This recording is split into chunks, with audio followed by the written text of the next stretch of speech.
Right, let's see how much paper we can make. Quite a bit.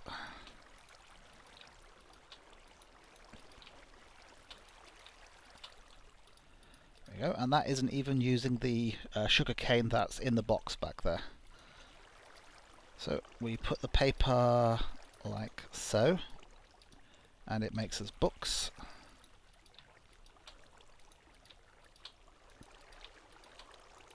I just want to see how many I can make here. And now the books can make us bookshelves. This is where it might turn out that I need a little bit more wood. Yeah. Looks like wood is going to be the limiting factor on this. But I've got plenty more where that came from.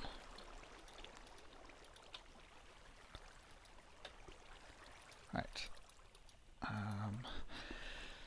So I'm just trying to do a quick mental calculation as to how many bookshelves you can actually put around an enchanting table. They can be, it's a square 4x4, 1632 I believe is the most that can ever end up there. So I don't especially want to waste get more bookshelves than I need at the moment. So let's see how many we can end up with. I also may not want to put them all down at the moment because I actually only have 8 levels of experience. If I pop too many bookshelves down by the enchanting table, I won't be able to actually use the thing. So that's 10, which I think is a good start. We'll pop the spare books in. No, yep, the spare books in there. Spare read what there is of it there. Oh, I've got far too much stuff on me. Put spare melon away. There we go. So at the moment I am just going to stick this down in the middle of nowhere. Torches. Sorry, I was running up and down the stairs, couldn't remember what it was I was heading back for. Torches. There we go. Let's make it be day.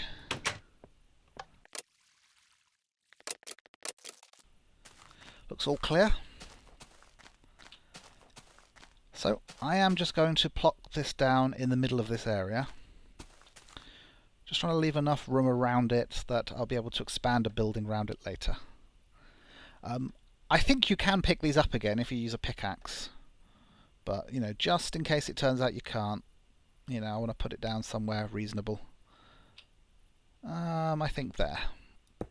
There we go. Oh, I do like how this looks under this texture pack with all the glowing red letters that are spinning around on it, and the detail on the book is quite nice. This always reminds me of what was her name? The evil witch from Chilton and the Wheelies.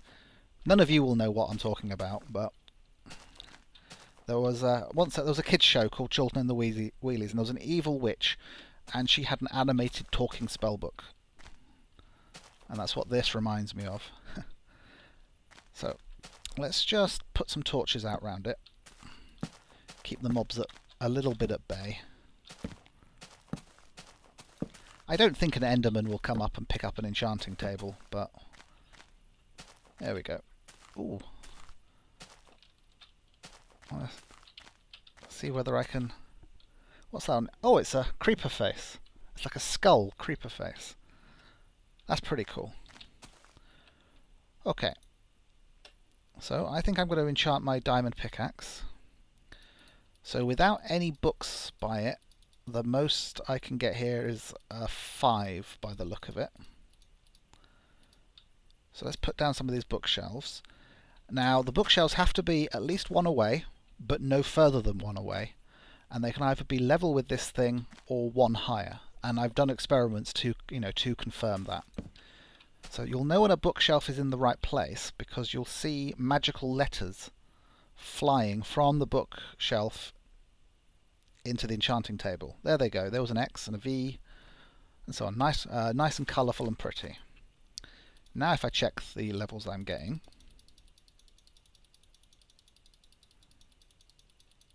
There was a 6 there.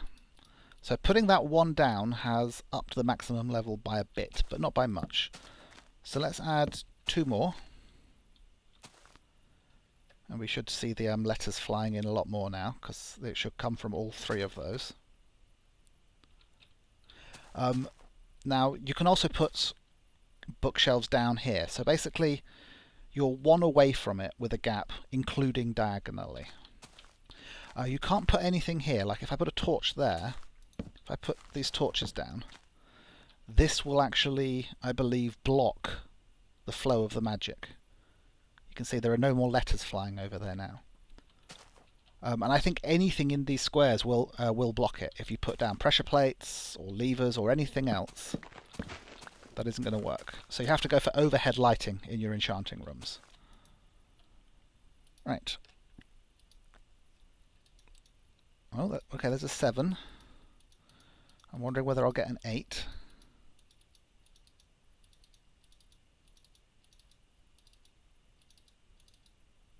Okay, there's an 8. The something of scrolls. The writing which is here is completely random. At first people were switching the fonts out so to make it into something that was a little more readable, because they thought that maybe you could tell what enchantments you were getting. It's not. Those are random words. The enchantments you get are random. So here it is, my first ever enchantment, level 8 on this diamond pick. Fingers crossed for something interesting. Done. Efficiency 1. I can live with that. Once I get this room full of books, then I'll be able to go for some nice high level enchantments. Of course, for that I'm going to need my XP farm up and running, and for that I need sticky pistons, etc, etc, you know. It's all like, you know, one thing after another in this place. So I'm going to go check for slimes. Fingers crossed that some have spawned down here while I've been messing around. If they have, we should be able to hear them slapping.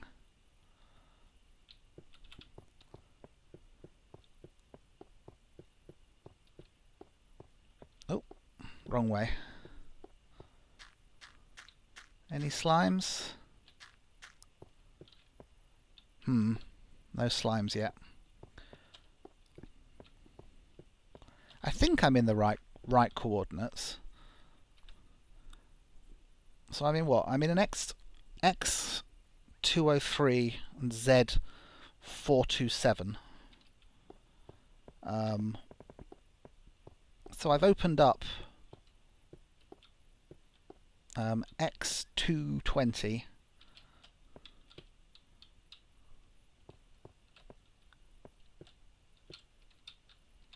What is that? X220Z432. And at the moment I've opened up out from that coordinate out to... Oh, it's the tip of my sword. Every time I turn right, I saw the tip of my sword waving behind that lag meter or memory meter or whatever it is, and I didn't know what it was. So I was like turning around trying to spot it. It was like I was chasing my own tail. This is out to Z428X181. So I should have opened up at least one spawny type chunk in there. Have to open the rest out, obviously. So a little disappointing that I don't have any yet. I'll have to make myself get loads more TNT, blast the rest of this place out, smooth it out nicely, and hope I get them.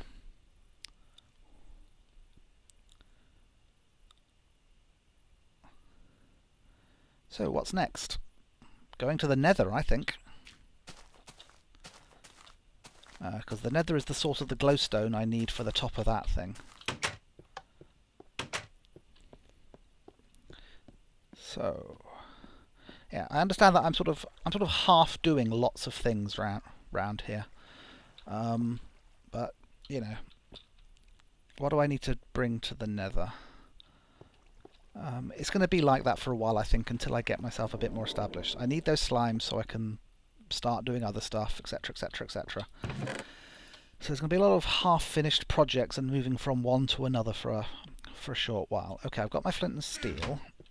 I should put my bookcases back.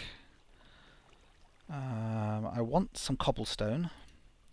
I don't need the buckets. For some reason I'm carrying around a piece of coal. Got plenty of torches, and I won't need them in the nether anyway. I've got wood, spare tools,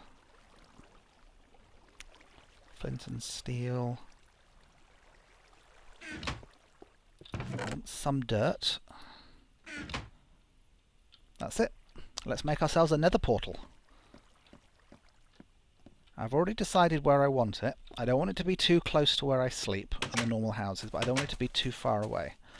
I also wanted it to eventually have a building around it of some prominence. So I was looking around and I noticed this mound here. And I thought the top of here would be perfect for a little nether portal. For now I'm just going to build the portal, but I will build a small building around it later. And it can have like a nice double staircase sweeping down to the ground there. Oops, and so on. So let's clear this platform.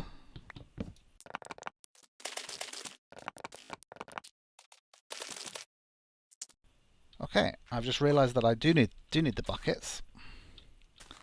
So I'm going to quickly run and get them. Okay, I've grabbed the buckets. And why do I need the buckets? Because rather than digging out more obsidian, I've decided to make the portal using a mould. So, some time ago, I got myself the lava that I need and buried it under this cobble for safety's sake. So now I can start picking it up and we can make ourselves the thing we need up here. I'm going to need some water as well, but there is some water nearby. So I've got to decide where I want it. Right, if this platform was slightly squarer at the back, like so, then the portal's going to be at the back of the building. So it could be here, couldn't it? 1, 2, 3, 4... Oops, lost count. 1, 2, 3, 4, 5, 6, 7... 1, 2, 3, 4, 5, 6, 7, 8, 9. Annoying. Portal is an even number wide, so I need this building to be an even number. I can just do that. There we go. So if the portal is 4 wide, then it's 2 on each side. That can be a back wall. Do I want space between it and the back wall? I think I do. So 2, 3, 4. So this is a mould for the base level of it. So we drop our lava in like so. Grab some more.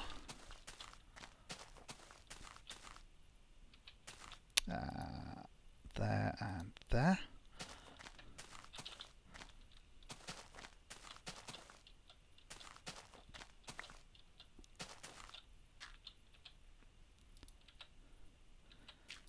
This is a good way of making another portal if you don't have the diamond yet for a diamond pick. So now I need to get some water in here, in this bucket. Like so. Because if you drop water on top of still lava, it turns into obsidian. So I just do this. Take the water away straight away. And we're done. Oh, no, no, no, no, no, no! My lovely lava pool. Some of it's got obsidianized. I'll have to repair that later. Let's make certain that that doesn't happen again. So I'm going to make sure that I encase the top of this in dirt. This will catch the water which will spill off.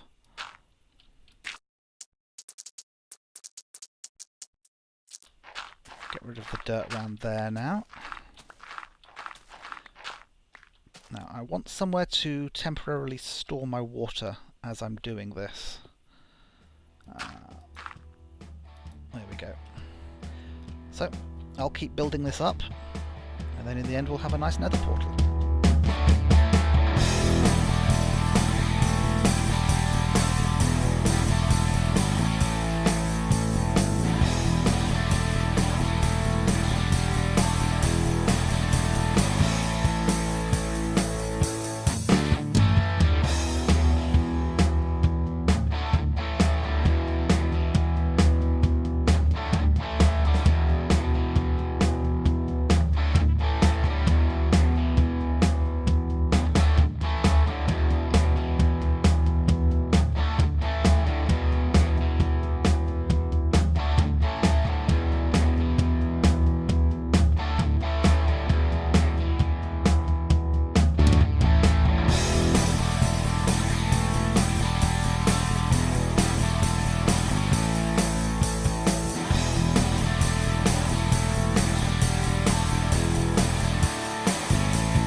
And we're done.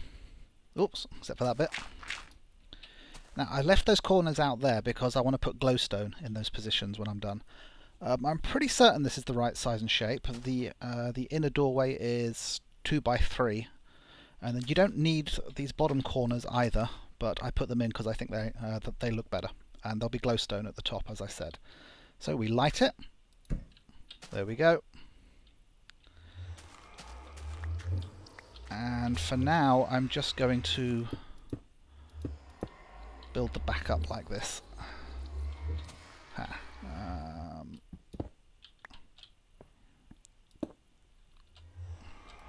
There we go. That's just so when I go to walk into it, I don't have to worry about falling out the back of it.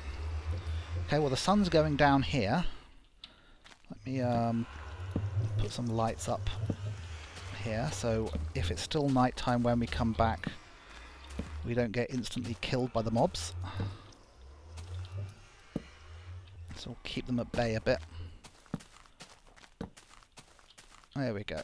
So let's go through to the nether and see what we get. Another opportunity to generate a brand new world. Here we go.